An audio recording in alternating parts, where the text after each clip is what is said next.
नमस्कार, मैं हूं गायत्री व्यास वीएनएम न्यूज रूम से। इस बुलेटिन में सबसे पहले नजर डालते हैं देश और दुनिया के हालात पर और फिर देखेंगे शहर की खबरें।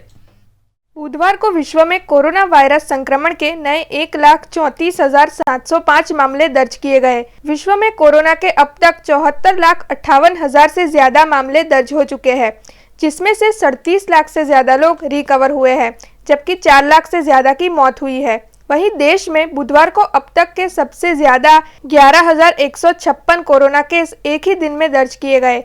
देश में कोरोना वायरस के 2,86,000 से ज्यादा मामले अब तक दर्ज हो चुके हैं, जिसमें से 1,37,000 से ज्यादा एक्टिव केस है, जबकि 1,40,000 से ज्यादा लोग रिकवर हो चुके हैं। देश में कोरोना वायरस से अब तक 8,100 से ज्यादा लोगों की मौत भी हुई है। देश में कोरोना के सबसे ज्यादा मामले महाराष्ट्र राज्य में दर्ज किए जा रहे हैं। महाराष्ट्र में 94,000 से ज्यादा मामले दर्ज हुए हैं। 3,438 लोगों की महाराष्ट्र में कोरोना से मौत भी हुई है। महाराष्ट्र में सबसे ज्यादा 52,000 जितने मामले सिर्फ मुंबई में सामने आए हैं। वहीं तमिलनाडु में करीबन 36,000 और दिल्ली में करीबन 32,000 केस अब तक दर्ज हो चुके हैं। गुजरात में बुधवार को कोरोना के फिर एक बार 500 से ज्यादा मामले दर्ज किए गए। बुधवार को दर्ज 510 केस मिलाकर गुजरात में कोरोना संक्रमितों की संख्या अब 21,554 हो चुकी है, जिसमें से 14,000 से ज्यादा लोग रिकवर हुए हैं, जबकि 5,400 से ज्यादा एक्टिव केस है। गुजरात में 1,347 लोगों की कोरोना से मौत भी हुई है।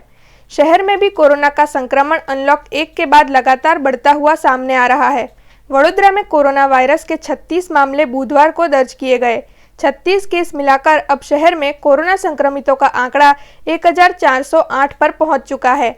895 लोग डिस्चार्ज हो चुके हैं। वडोदरा शहर में अनऑफिशियली तो 100 से ज्यादा लोगों की कोरोना वायरस से मौत हुई है, लेकिन वडोदरा महानगर पालिका के स्वास्थ्य विभाग के आंकड़ों के मुताबिक अब तक 47 लोगों की ही मौत दर्ज की गई है। कोरोना वायरस के महासंकट के बीच आज प्रधानमंत्री नरेंद्र मोदी ने इंडियन चैम्बर ऑफ कॉमर्स के विशेष कार्यक्रम को संबोधित किया। प्रधानमंत्री नरेंद्र मोदी ने इस दौरान कहा, 95 साल से आईसीसी देश की सेवा कर रहा है। पीएम बोले कि आज के वक्त में देश का आत्मनिर्भर होना जरूरी है। दूसरे देशों पर अपनी निर्भरता कम करनी भी जरूरी है। आत्मनिर्भर भारत को लेकर प्रधानमंत्री ने कहा कि आज जो चीज़ें हम विदेश से मंगवाते हैं, हमें विचार करना होगा कि वो हमारे देश में कैसे बने और फिर कैसे हम उसका निर्यात कर पाए।